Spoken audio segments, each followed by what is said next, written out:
Can you hear me now? Good afternoon. I am so excited to welcome you all here, both those who are here in person and all of the people joining us virtually today. Thanks for being here. My name is Stephanie Bird, and I am so thrilled that Linda Yates agreed to come and share her expertise with us as we think about the future. Dr. Carrier, my dad, and my uncle shared a common belief that the success of any business, industry, institution, or government organization depends in part on its ability to plan for the future. They believed that successful organizations are able to anticipate and predict shifts in their operating environments and adapt as necessary. Linda Yates, founder and CEO of Mach 49, is a master of disruption and change.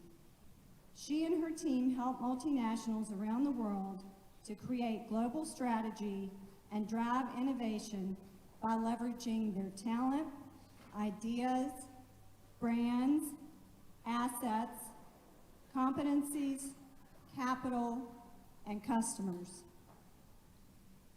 Linda has extensive global experience, having lived in, worked in, or traveled to nearly 80 countries. She will challenge us to think beyond ourselves to the broader world in which we live. Because of her leadership, entrepreneurial spirit, and global perspective, she was named a Henry Crown Fellow with the Aspen Institute. I encourage you to look that up. It's pretty darn impressive. Linda and her husband, Paul, who is a 1982 JMU graduate, live in the Portola Valley of California and have built Tamala, considered to be the greenest home in the United States. Linda holds a BA in Foreign Affairs from the University of Virginia and an MA in International Relations, excuse me, in International Relations from Stanford University. She and Paul are blessed to have 3 amazing daughters, Kyle, Devin, and Piper.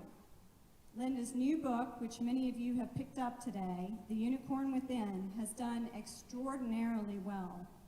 Profiled broadly by the leading business media globally, including being chosen as a top 10 business books of 2022 by Forbes, and one of the 7 startup books every entrepreneur should read by Malcolm Gladwell and Dan Pink. Harvard Press just announced the book has crossed over into its all-time impact list.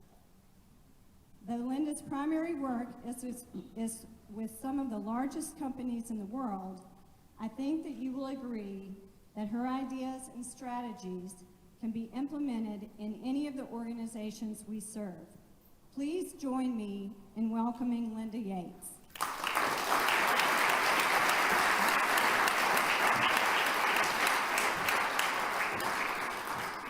Thank you so much for inviting me to come and speak today.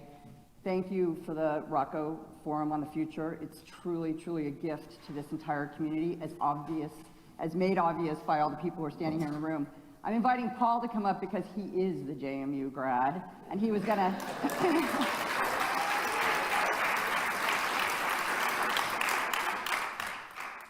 we wanted to do just a quick poll. How many people in the audience are students?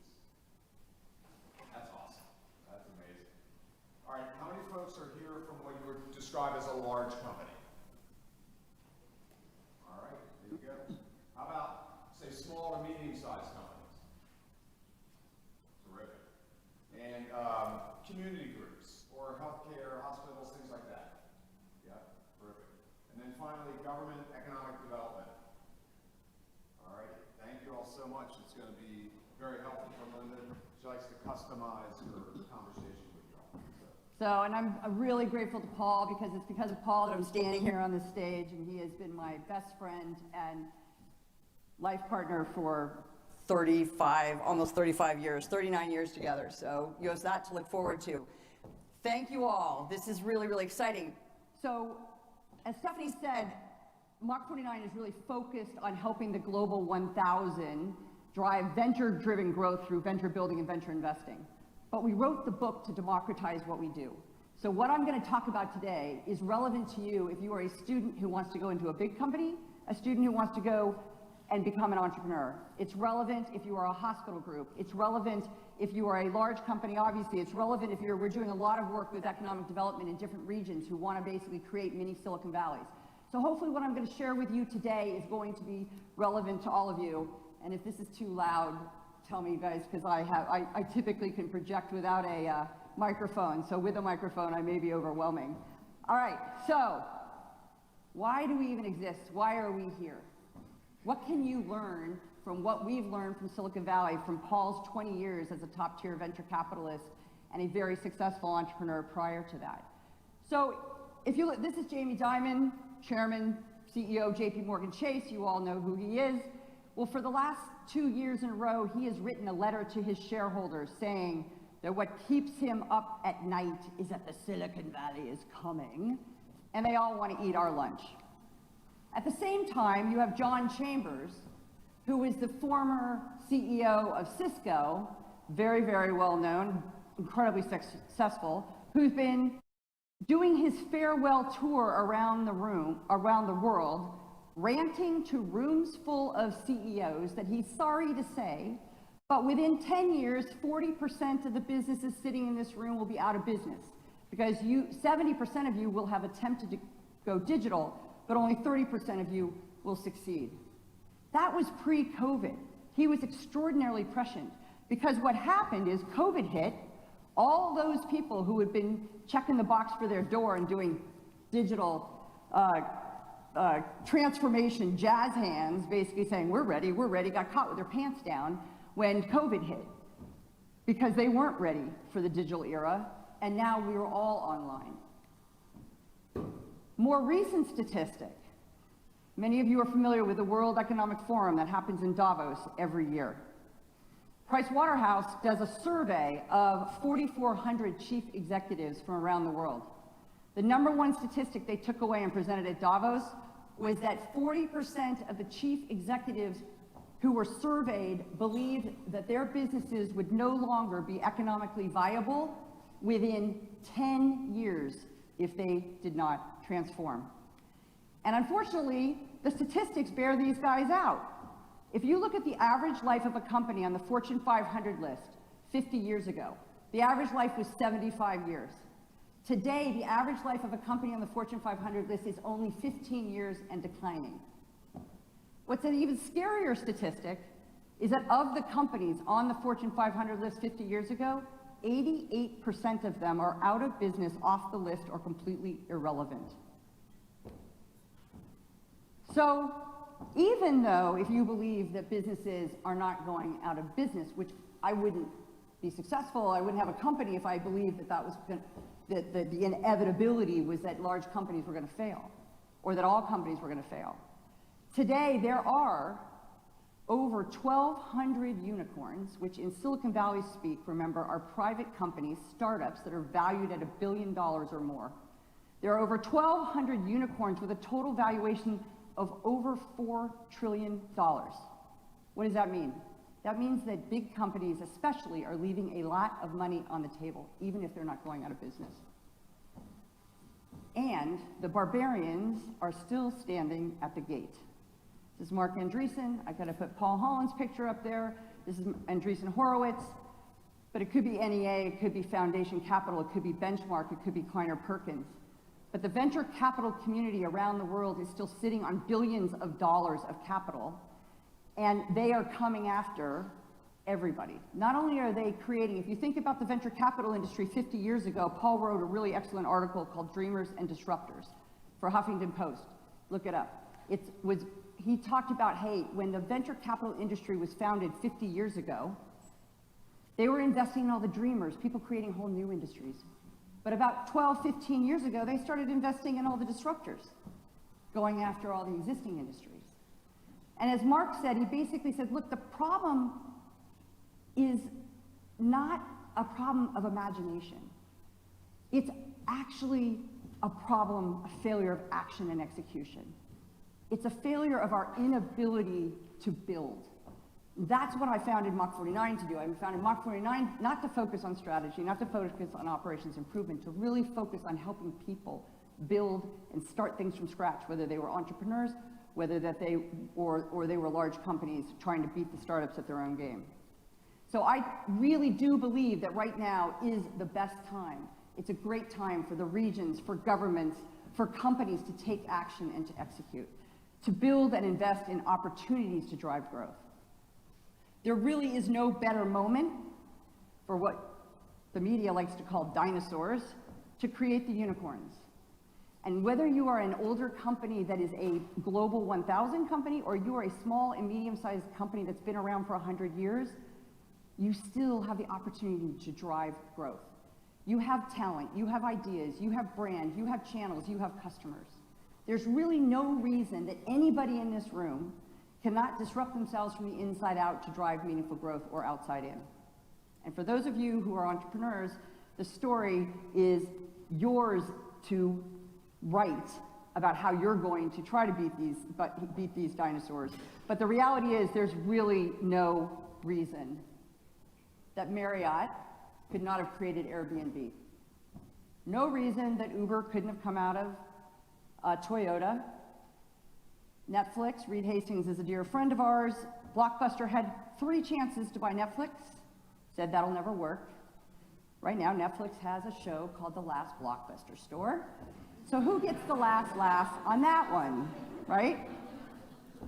And Jamie Dimon and any of his cronies on Wall Street, they could have created Stripe. Even in a downturn, Stripe is worth $65 billion as a startup, okay? Or as a public company. 3M, how many of you have used Miro boards? Really? JMU grads, every single one of you better learn how to use a Miro board.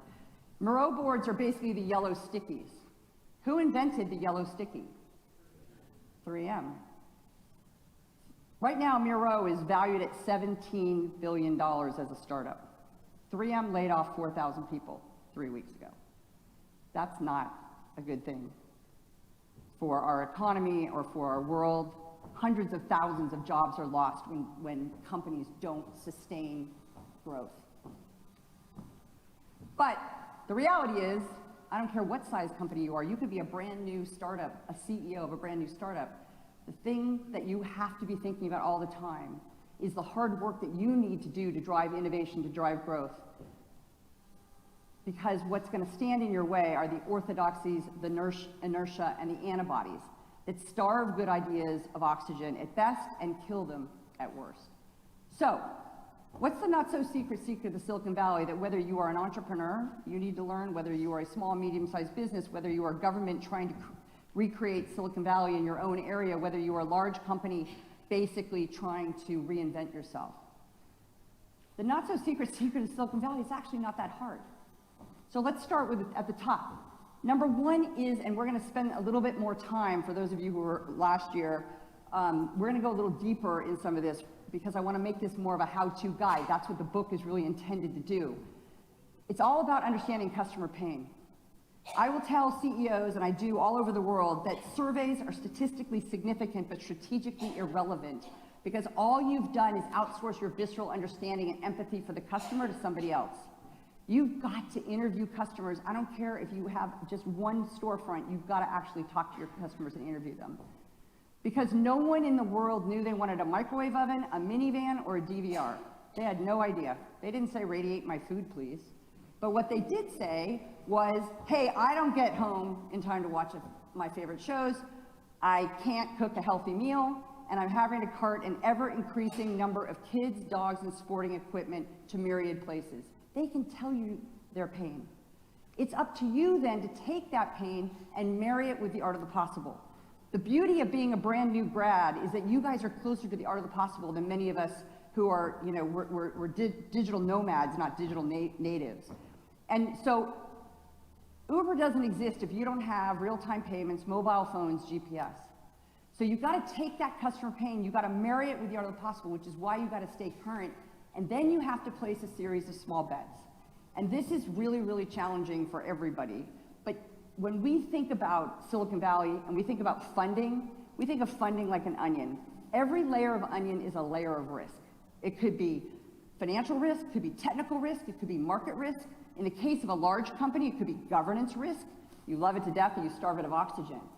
And if you are an entrepreneur or if you are an intrapreneur building something inside of a larger company or system, you've got to think about how are you going to remove the greatest amount of risk on the least amount of capital? How are you going to identify the small bets, the experiments, the pilots that you are going to run that in essence allows you to test those activities and to identify whether or not you indeed can mitigate the risks?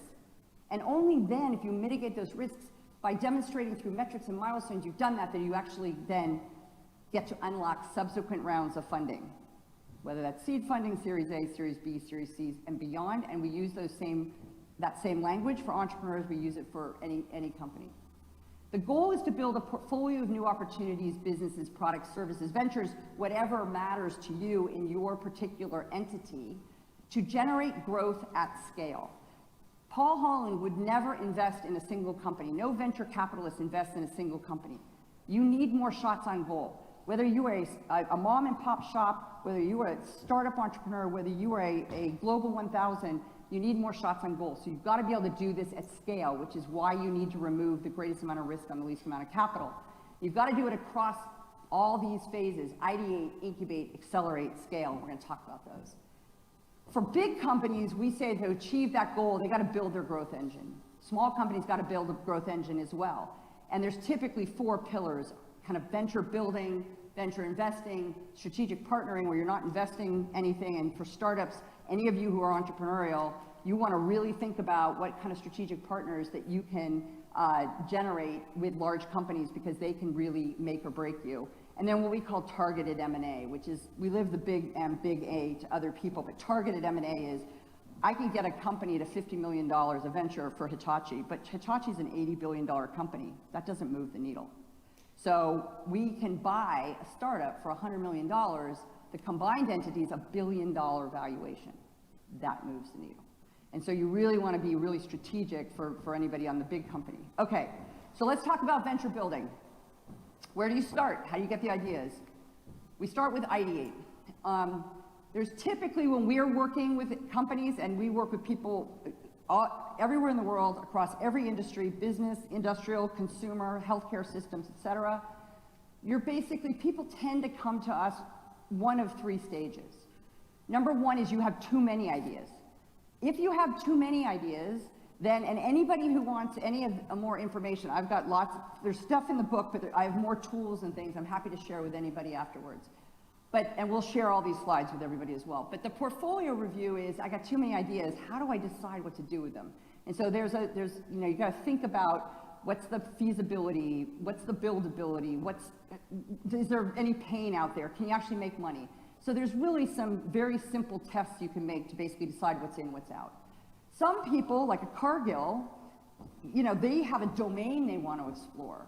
Even if you're a small, medium-sized business, you have a domain you want to explore. You think you want to get here, but you don't really know if that's the right thing.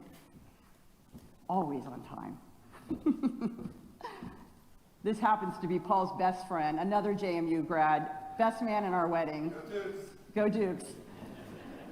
Hank Heath makes his entrance. But Cargill they were interested in road safety, food, and water. You can't incubate water, but you can incubate a zero water home like Lixil, a big Japanese company, did. Venture competition, often we'll run a venture competition. A lot of you who are entrepreneurs, one of the ways you may get your start is through a venture competition, because then there's money available for you. And there's lots of incubators, there's lots of large companies now. Halliburton Labs is doing one around the future of energy you should keep your eye on. So lots of opportunities to do a venture competition. Also allows people to unearth their internal entrepreneurs. But ultimately, you end up with one idea, and that idea goes into challenge framing. This is really, really important. You only need 2 things to start incubating a company, whether you are a big company, a hospital system, an entrepreneur. Number one is you need a challenge statement and a stakeholder map. So it's what we call, you do challenge framing. And really what the challenge is, what's your hypothesis on the pain you're trying to solve, right?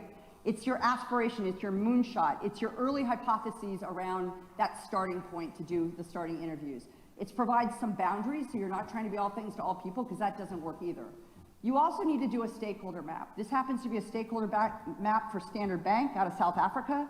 And the reason I put it up here is because I want people to think about, when you're thinking about who matters most and who has the pain, what I don't want anybody to be thinking about is, oh, I'm going to go sell to technology companies, I'm going to go sell to banks, I'm going to go sell to retail stores. Banks, tech companies, retail stores don't buy. The CFO buys, the chief marketing officer buys, the product manager buys, the head of R&D buys. So you've got to get down to personas, okay, when you think about that. So when we think about a challenge statement, again, I'm going to share these slides. This will be, think about kind of how might you, what do you want to accomplish for, what people do you want to accomplish it for, in a way that, what are your mindset, your values, what are you bringing to that table, so that, and then what's the big impact you want to make. Let me give you a couple examples. This happens to be from Gunderson Healthcare out of Wisconsin, a hospital system. They had done an amazing job around sustainability in their hospital system. They decided they wanted to make a venture out of that and scale that and bring it to other healthcare systems around the world. So they basically said, how might we inspire and engage leadership and employees in healthcare to create a culture of sustainability in a way that is cost beneficial, earns buy-in from within the organization and the community, so that healthcare organizations have increased and continuous adoption of sustainable practices, resulting in cost savings and improved community health. Imagine yourself. What are you thinking about? What problems do you want to solve? What pain is that in your life that you wish somebody would solve? You can write one of these. This is from EmployBridge. It's a Manpower. They basically do temporary workers. And one of the things that they realized, I'll let you guys read it, I'm not going to read it to you. One of the things they realized is, like, their clients, who they supplied temporary employees to, needed reliable workforce, but people wouldn't show up, or they'd be late, or whatever. Well, you know what the problem was? It wasn't people were lazy. It wasn't that people didn't want to work. It was that people didn't have transportation. So we founded this venture called Hitch, which was about helping expand the ability to fully commit to assignment opportunities to get to work on time. And then, this is a cool one. This is a company called Vontier. Vontier makes gas station fueling systems, right? They're in mobility. Guess what's going away? Gas. So that's a problem if you're really dependent on oil and gas and ice-based systems. But a lot of their clients are convenience stores, and so they went out and they basically realized the pain that was happening with their systems. The convenience stores, we know, it is dying a slow, painful death. Why? Price pressures, EV vehicles, work from home, e-commerce. So they built a challenge statement that how might we deliver smart data-driven solutions for convenience store retailers, which enables them to adapt with agility to the changing behaviors and needs of customers who during COVID never went to the convenience store and everybody went online. Super cool, because they basically determined we are going to break the physical boundaries of the C-store in order to bring convenience closer to the customer than ever before. In 12 weeks, that's all it takes. They had this. Juxta is a high-tech, portable convenience store with no one working inside. We were really purposeful when we chose the name. Juxta is Latin for nearby. It's this notion that we can get closer to consumers than ever before. The way that the store works is pretty straightforward. You tap your credit card, you walk in, you grab anything you want. Once you're leaving the store, there's a checkout screen that allows you to verify the items that you've taken, and then you simply leave the store. Our aspiration was to help our customers expand far beyond the confines of a traditional gas station to retail where consumers are all the time. Whether it's at an EV charging station, a college campus, a music festival, that's the one that I'm really excited about. The applications are endless. We could create a really targeted environment that resonates to the consumers that are nearby that location. We will help our customers stock the stores with the SKUs that matter, the SKUs that move. That's targeted retail anywhere. There's some serious challenges that exist in the convenience retail industry today. And at Juxta, we were committed to solving all those problems head on by creating a retail environment that requires no fixed labor, that's low cost to deploy, theft is virtually impossible. And all of that leads itself to a retail environment that's more profitable than our industry has ever seen. We are absolutely convinced that the future of shopping is autonomous, unstaffed. And I am so excited to see how Juxta's technology helps enable that next generation of growth for our customers. Pretty cool. 12 weeks. It's doing amazingly well. All the people who basically built that, none of them were entrepreneurs. None of them had done this before. This is a teachable, learnable, scalable skill that every single person, whatever you are running, can adopt. Okay, let's get more into Incubate so that you can see, like, what did they do to get to that point? So we talk about Incubate as we talk about ideate, then we move to incubate. Incubate, you've got 3 phases when you think about incubating. Think about 12 to 16 weeks. Number 1 is really finding that customer pain that we talked about earlier. Once you've identified the pain, then you get to move into what is the product or service or solution that you are going to use to solve that pain. If there's no pain, you have to kill the venture. If there's tons of pain, but the product, service, solution is time travel, we don't have time travel yet, so the product's not feasible, so you gotta kill the venture. So you can fall in love with your ideas, but you really have to be able to fall out of love with your ideas too. And then ultimately, you design the business and make sure you can make money, because obviously you can't make money, then there's no point in launching the venture either. But you start with the customer, you don't start with the size of the market, because if you're doing something new, you don't even know what that market looks like. We talk about 3 different types. We say customer development never sleeps. Customer insights are the currency of credibility. Everything else is uninformed opinion. So even if a CEO comes to a team and says, I think you should do this, the team says, great. Where are your customer interviews to validate your opinion? Or they'll say, we're happy to test it for you. So we talk about 3 types of interviews, and the first is open-ended discovery.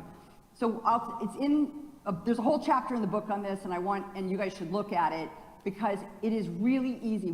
When you are interviewing customers in open-ended discovery, you are not asking them, do they want the blue one or the red one? Because then you're trying to sell them something. You're not actually trying to solve their pain. You're really saying, tell me about the last time you tried to rent office space. Tell me about the last time you tried to get your kids to school or home from school when you were running late. So you really talk about that and you're listening. You've got to really avoid confirmation bias. Then, if there's a lot of pain, you can start to hear the patterns. You can start to finish the sentences of the key people that you're interviewing. You're moving into value proposition testing or storyboard interviews. Notice these are hand-drawn. There is neuroscience behind that. Because if you show a customer or potential customer something too finished, they will feel sorry for you that you've put a lot of time in it, and they will not tell you the truth. So you will learn to hand draw it. Everybody on your team, whether you're an entrepreneur or you're an intrapreneur, can learn how to do this.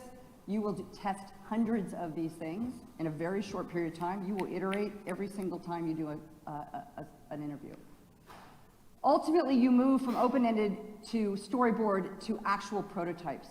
And as you can see, like with Juxta, the prototype is hardware, right? So you actually have to do mock-ups or simulated experiences. If you're doing digital, it's easier because you're doing wireframes.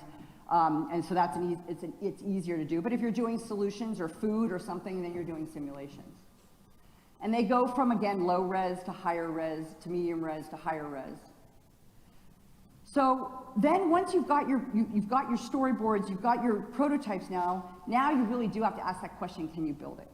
And if you can't build it, then you have to say, well, can we buy it? Can we invest? Or can we partner to get what we need to get it done? There's a lot more syndication, collaboration, joint ventures that are going on in the world now because people are finding they can't do it alone.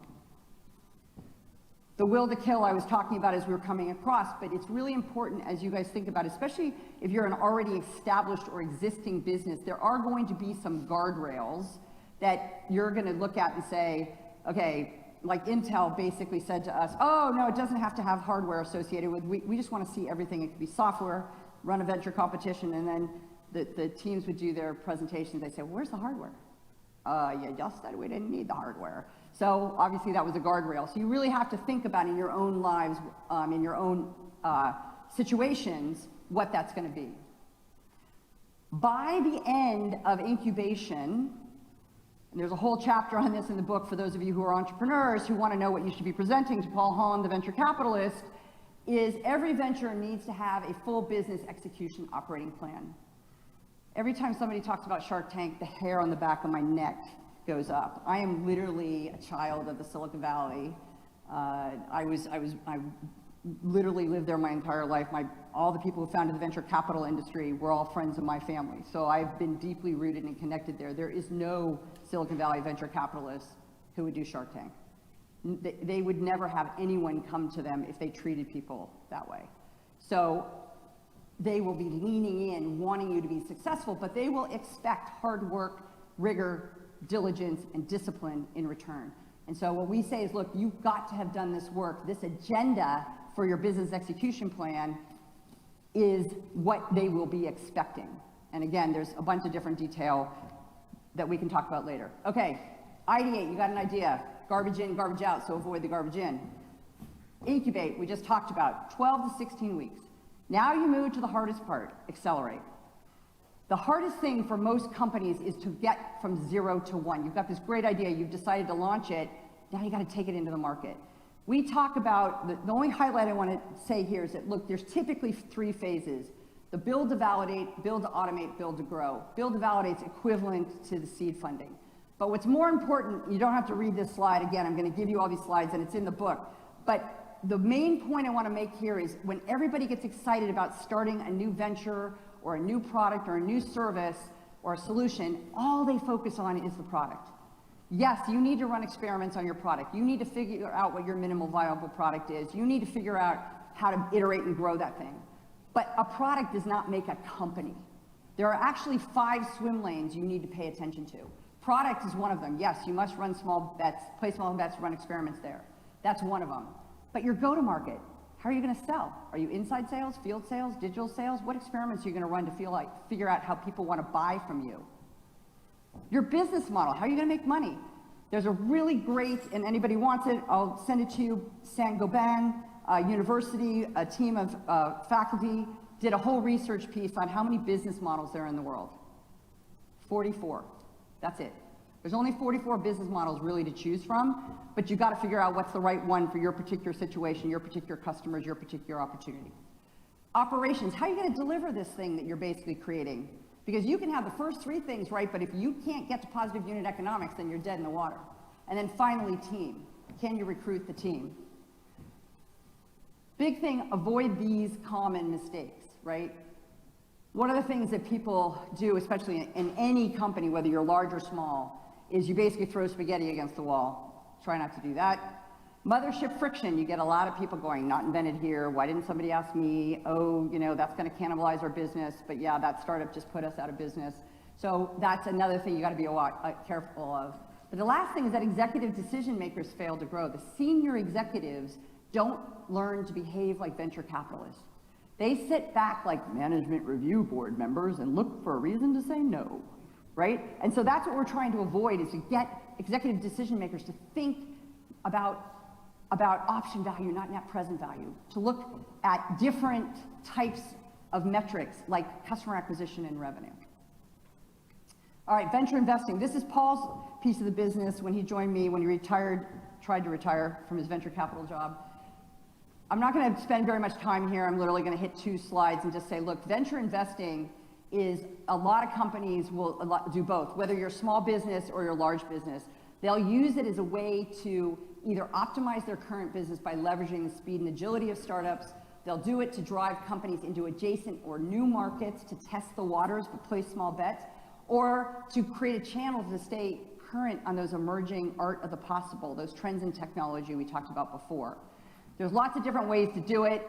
We talked about, you know, creating a corporate venture capital fund, strategic partnerships, the accelerator program I talked about. You know, you can do different types of M&A. One of the things I will warn anybody interested in becoming a corporate venture capitalist is that most large companies think about how much money do I have to put in a fund. And I had dinner with the incoming CEO of a European car company. He said, Linda, you know everybody here, we want to prove to Silicon Valley we're for real and we're engaged. How much money do I have to put in a fund? 50 million euro, 100 million euro, 150 million euro? I looked across the table, I said, that much. He said, what, no money? I said, think about it.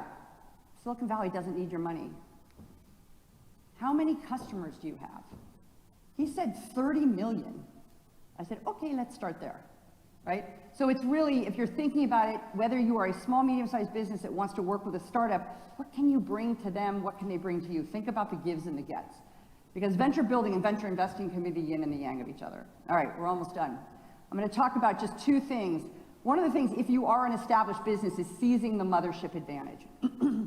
So, like I talked about earlier, large companies or any company that already exists has ideas, talent, brand, channels, customers. So you got to leverage that, right? So how are you going to seize that mothership advantage? When you think about building your growth engine, whether, again, you're a large or small, or you're a region, whatever you are, a university, there's typically 4 types of teams that you want to think about. The new venture team, that's the obvious, those are the ones, or the new product teams. There's the new venture board, and I'm going to say one more slide on that, because those are the internal venture capitalists that are making the go, no-go decision, the fund, no fund decision. If you are an entrepreneur starting a company, whether you're inside a big company or you're trying to do a partnership with a big company, you care about those people. And you want to make sure that you target those people and solve their pain. The venture factory or CVC team, and then finally the growth advocates. The senior executives are the ones who basically make this no-go, no decision. They're the ones who have to provide access to the core competencies, assets, and capabilities. They're the ones who have to remove the mothership friction, and they're the ones who have to ensure that whatever customers you have, your new ideas, new products, new services, new solutions can get access to those customers, channels, and markets. You're also the ones who have to think about what's going to get in the way of innovation and growth. What are the things that are the blockers? I do this exercise with people. I talk about anchors and rockets. What's the bold path that you want to go on? Imagine that bold path versus the kind of traditional path. And then write a list of what are the anchors that are going to hold you back from that bold path? And what are the rockets that you have incumbent in your organization that are going to help you go forward? So these are really important because you want to make the from-to shifts. The other group I want to end with on the seizing the mothership advantage is the internal people who can really make change. So this is really important. When you think about Silicon Valley grew up in service of its entrepreneurs. So our capital does not look like a normal bank. Our law firms do not look like a law firm out of London.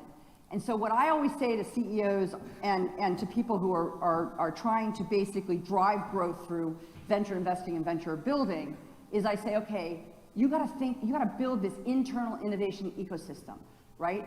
So who of your ventures, who inside your organization, who in procurement, when we're working with Purina, a dog food company, cat food company, and we're doing a hardware software product, who's going to get that hardware prototyper on the pre-approved vendor list in 2 weeks, not 2 months? Who in marketing is not going to be the brand police? Who in HR knows what a growth hacker is? Who in legal is going to write a 1-page term sheet for the pilot you want to run, not a 40-page term sheet? So it's really important to think about who those advocates are, because the other reason is, especially if you're running a large company, you do not want to create the haves and the have-nots.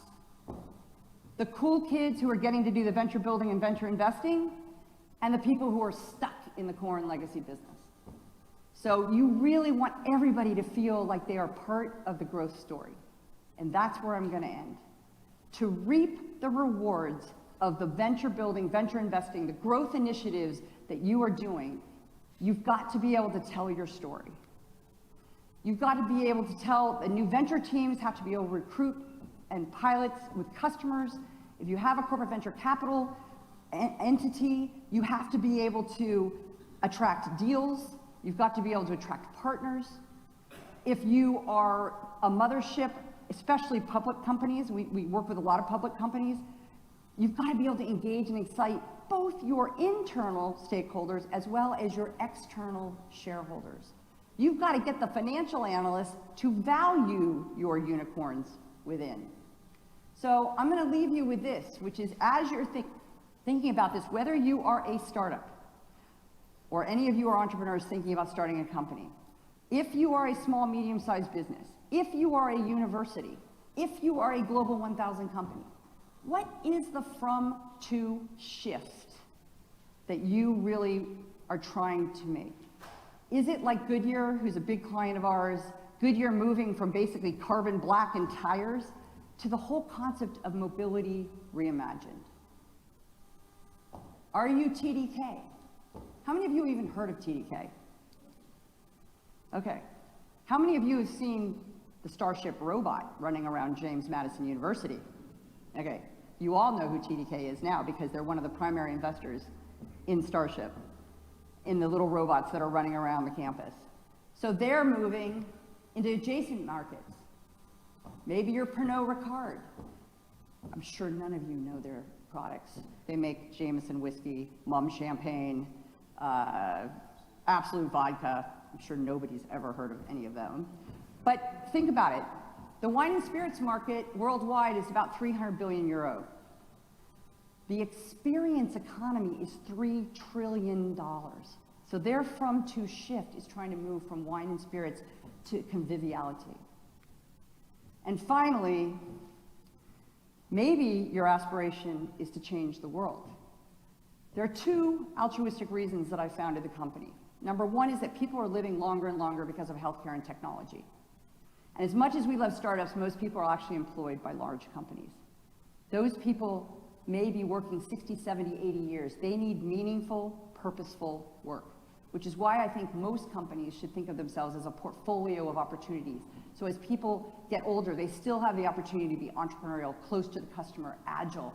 You have the opportunity to kill ventures or ideas if you need to. But it's really important. Kodak goes out of business. Hundreds of thousands of jobs are lost. GE, that is not, those are people's families. That's their livelihood. I don't want that to happen anymore. And I don't believe it needs to happen. And the second reason is that I do believe that the big, hairy problems facing this world, from climate change to sustainability to disease to racism to poverty to education, need our large companies leaning in, need our entrepreneurs leaning in, need our universities leaning in, need our governments leading in, and working together to change the world. But our large companies have to be able to innovate, experiment, and disrupt. So I'm going to leave you with this, because this is a company that is trying to change the world. And I was having trouble with the video before, so I'm just going to do it this way. Hello. We are already in 2022. Time is flying, and I'm looking forward to the new year. Our OmniBridge engineering team is thriving. We're building an AI-based solution enabling real-time conversation between deaf ASL users and hearing English speakers, creating a seamless translation without delays and misinterpretations. Our engineering team has made vast improvements. Our product is now progressing much faster than in 2021. I'm looking forward to how our product will change the world. We want to create a more inclusive environment for hearing and deaf people. It's not only for deaf people, it's for hearing people too. Everyone will benefit as we bring the deaf and hearing worlds together. And that is OmniBridge's big vision. I get super emotional every time I see this video. Adam is deaf and mute. He was, when he was growing up, he would have somebody to speak for him and somebody to hear for him when he was at school or he's at work. And he had, but when he would go home for Thanksgiving, he would sit in silence. And he was buried in this large company, in this organization, until we did a venture competition. Anybody want to guess? Because we're leading into Q&A, so I'm giving people a chance to think about thoughts. Anybody want to guess what this company is? You don't get to Google it. Who the parent company is, sorry. It may surprise you, but this the founder of the parent company of this venture is Intel.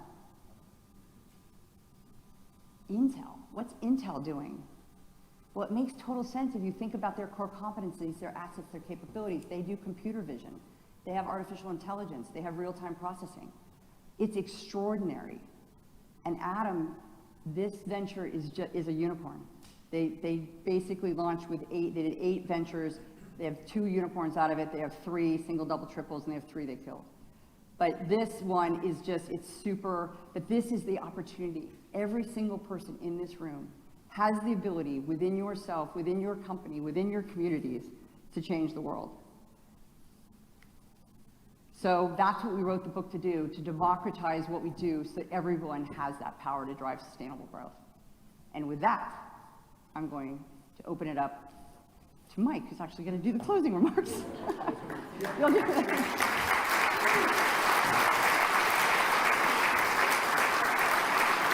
I want to do Q&A. I left time for Q&A, so he's got the mic, and then he'll do the closing remarks. We've still got 10, 11 minutes.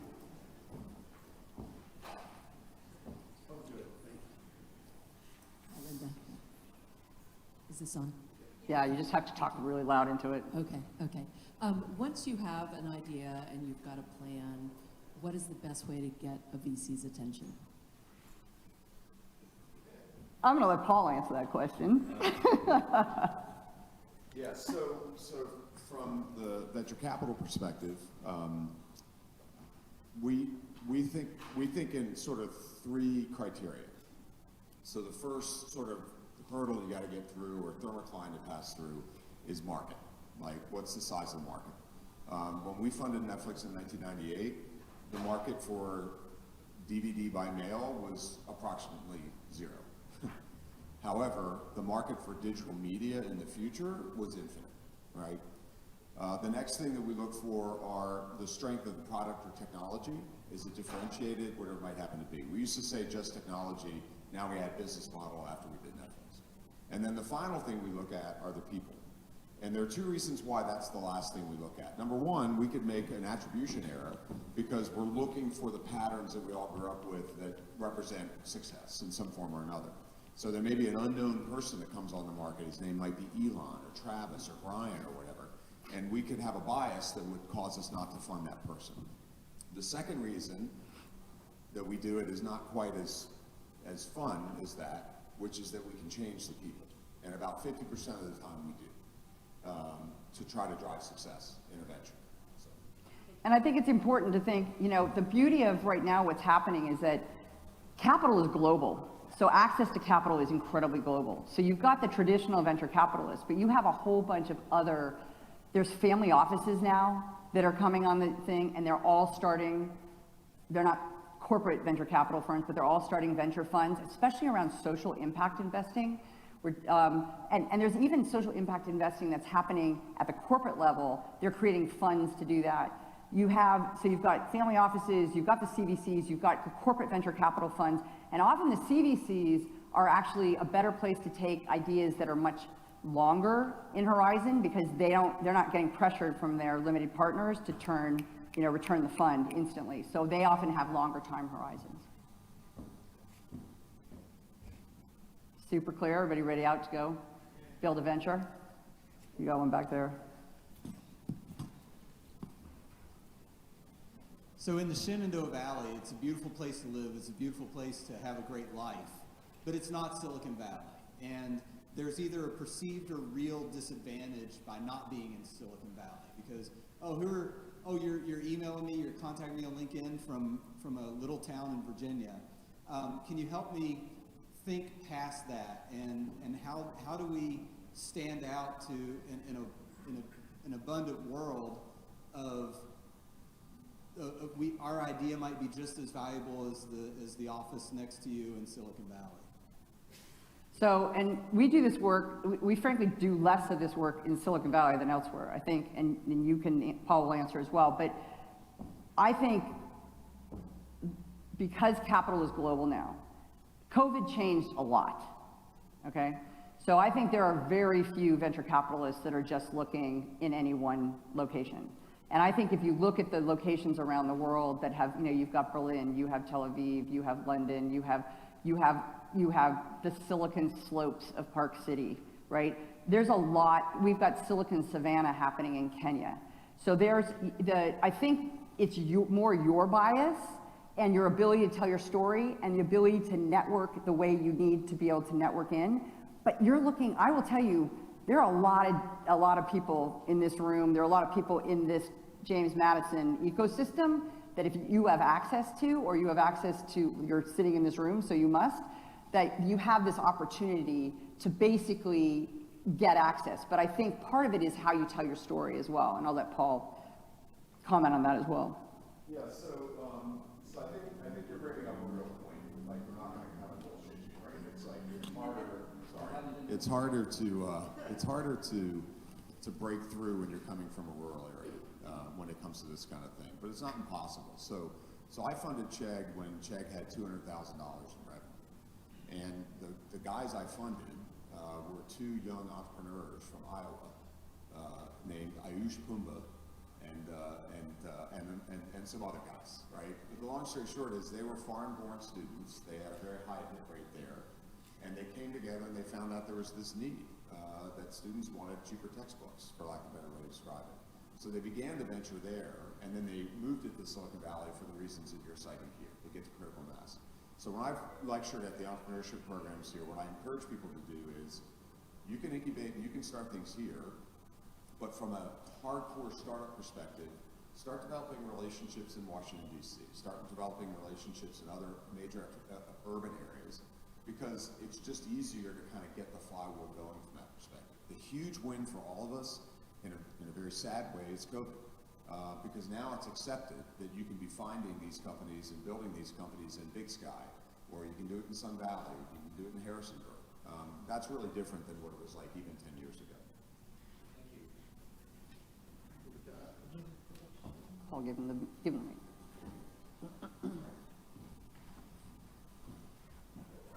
Hi, Linda. Hello. I bought and read your book in February when Paul got all his friends and family to buy the Amazon books, and I thought it was great.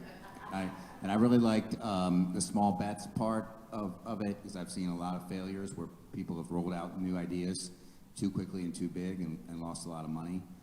But outside of corporate sponsor, I still see a lot of problems in the seed area before the $200,000 in revenue and getting funding. And what advice do you give people that have a really good idea but no revenue and maybe not quite the traction yet of getting funding? Outside of friends and family, which is how I see most get to that stage where they can get that earlier round. Go ahead.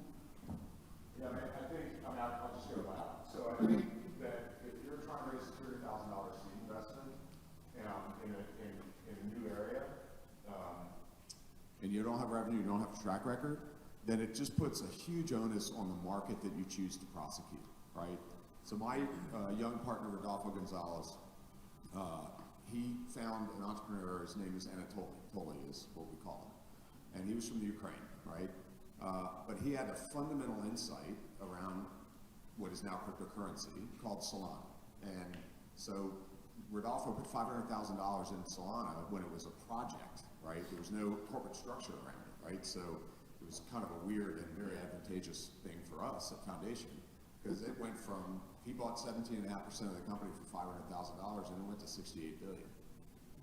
But that's like, that's a big deal. Yeah. However, if you're saying, I used to advise a student here and he had the cookie business here, he had the late night cookie business.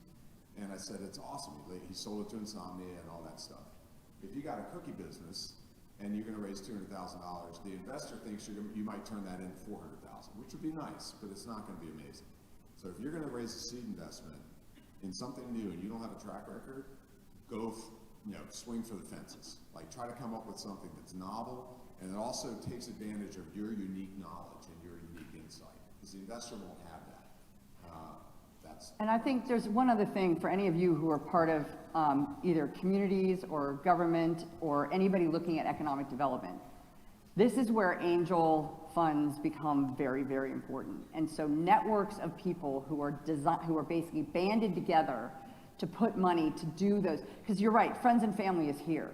But those angel networks, and so for instance, for Gunderson Health, we have done all these ventures for Gunderson, and now Gunderson's going to build a community incubator and they're getting money from their philanthropists who fund their foundation. And the philanthropists who fund their foundation are going to put money into that community incubator because they're in the middle of La Crosse, Wisconsin. Same thing. It's fairly rural. There's not a lot of traditional venture capitalists there, but they can do 50, 200, 500, $1 million. And so I think it's from an economic development standpoint, this is one of the reasons why we're working with a lot of different regions. I just came from Michigan, and these guys, it's super important because that first step is huge. But then the mentoring, to your point, is huge. The reason I put this back on is because of this conversation, which is, hey, you want to go present, you want to go raise money, you got to have an answer to all 5 of these swim lanes, right? Not just one. But I think it's important from an economic development standpoint in different regions that those people, look, Silicon Valley exists because a bunch of people who did well decided to plow their wealth back into the region. There wasn't some magic there. It was just foresight on their part to say, hey, we benefited from this, now we're going to do it again. And so I think this is where this concept of people talk about strategy, but we got to focus on building and taking more shots on goal and giving people more opportunities to take those shots on goal across every type of community. And I think that's really, in my mind, where I think this kind of creating these new forms of capital groups is really, really important. I mean, we were working with South Africa about how do you build the capital, the risk capital ecosystem. Go ahead. Yeah. So I think we talked a lot about building or having a good idea of what your target market is as an entrepreneur or potential founder. And I'm interested to hear your thoughts on when your target market is not represented in the room of people you're pitching to, which often happens for diverse founders.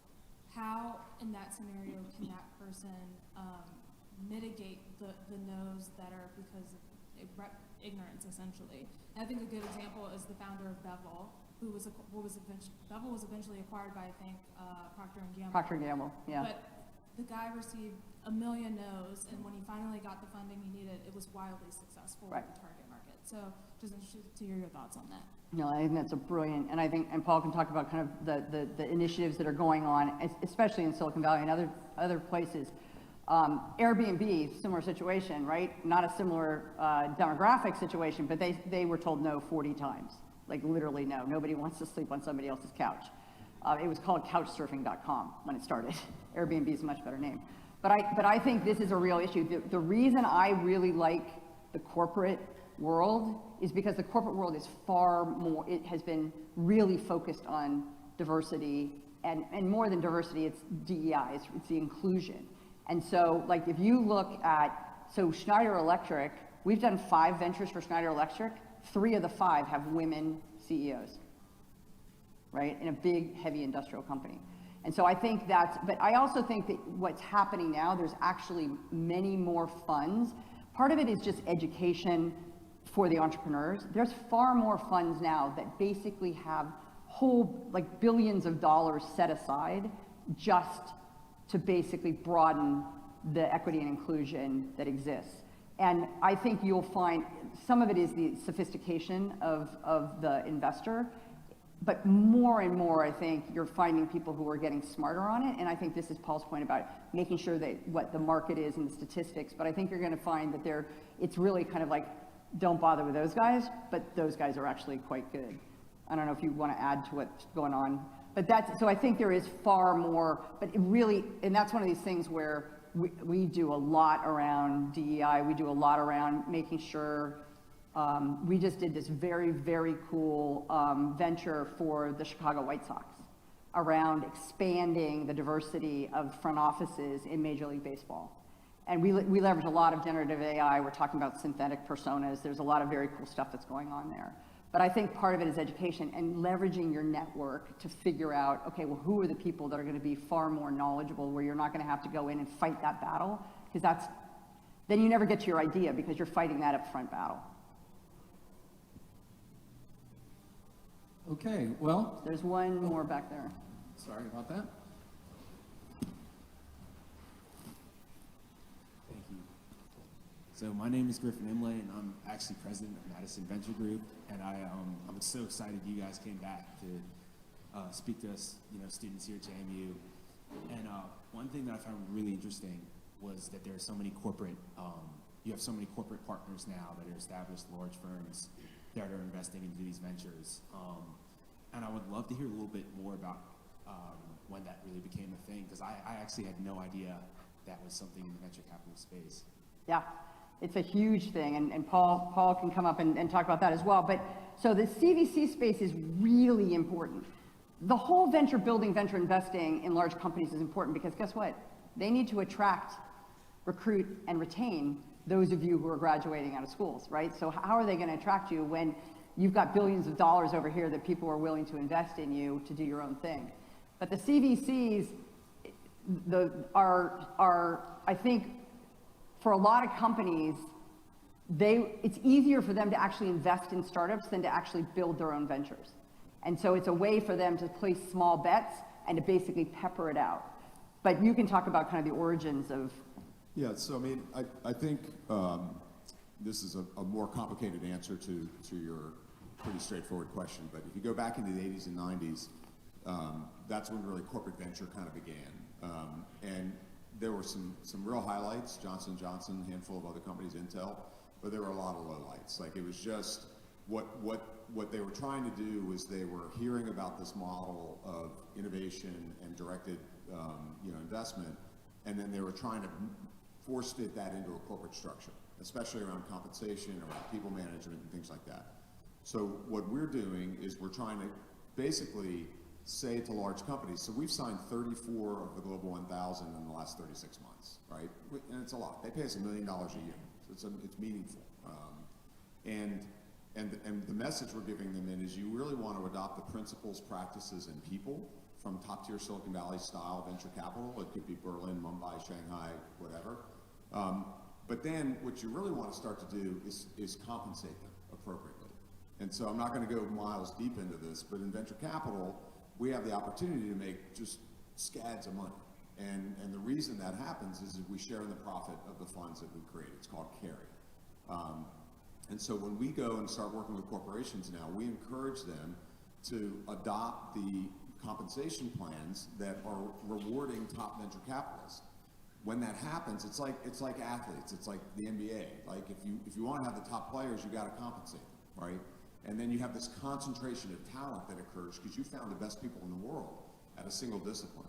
And so what corporations have to get their mind around is you may have a 27-year-old on your staff that comes to you when you're General Motors Ventures and says, we really got to get into this Tesla thing. And if you're smart enough to say yes, that 27-year-old is going to make a lot more money than the CEO. That's a very challenging concept. So one of the things that Linda and I spend time doing is going around to the boards and C-suites of the Global 1000 and strongly urging them to consider different ways to think about compensation, because the world is indicating that venture model is where the growth is. And if you're a corporation and you're not going to dive into that venture model, then you're going to cheat your shareholders out of their fair share of growth. It's an aggressive message, but it's one that we feel pretty comfortable with delivering because we think it's true. I think also for those of you guys who are interested, so there's a lot of people who are entrepreneurs and there's a lot of people who want to be venture capitalists, right? So I think it's great you guys have this club, but I think it's super important because it's really hard to break into the venture capital industry unless you kind of as a young person. You've got to have experience, you've got to have operating experience. We joke you have to have gray hair and no hair to work with us because we have top tier VCs. We have all these 40, 50, 60-year-olds who are successful serial entrepreneurs, top tier VCs, or C-suite execs who are never going to retire, right? But I think a really good place for people who want to do venture capital to start, if they don't want to go the entrepreneurial route, is to go the CVC route, because they need analysts. They need you to be doing research on different things. You will learn a lot about doing investment. And so I think the CVCs now are just night and day better than they were 10 or 15 years ago. They are top tier. We say to these people, you're not going to be a top tier CVC, you are going to be a top tier venture capitalist. And so there's a lot of people now who are looking in to corporates and looking at the CVC, and I think the numbers now are staggering in terms of there's like 2,000 corporate venture capital groups now, just in the US and abroad. So it's a great, everybody focuses on the entrepreneurship, but you can't have entrepreneurship if you don't have capital and you don't have investors. But learning to be a good investor is really critical. Thank you so much.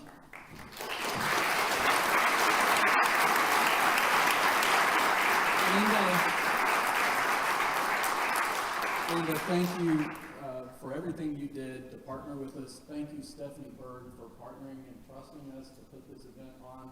It's kind of scary when it's your first time, and I'm hopeful that members of the Strickler family who are here with us today would say that Linda furthered the vision of the Rocco Forums of the future. And I believe that if Chip and Twig and Dr. Carrier were here with us today, they would be really proud of this turnout, I think. And I think they would also have some questions for you. And I think those questions would be about your relationship and your work with the largest family-held company in the United States. We all know that's Cargill, but I bet that would be on their minds. And so I bet you'd have some good answers and some good discussion. We got a lot of family, Smuckers, Pernod Ricard, we got a lot of family-owned businesses. So we have a wonderful reception planned for you just outside these doors, but we also have another treat. Linda, I hope you brought your pen. I have them. Because she is going to sign some books. If you got one of the first 200 books, or the 200 books that we have, I don't know that you can physically sign 200, but feel free to continue the discussion with Linda. And this event, not only will the slides be made available to you, but the live stream portion was recorded, and that video will be made available to you at a later date as well. Look for that in your email. Thank you all for coming, and have a wonderful afternoon. Thanks, everybody.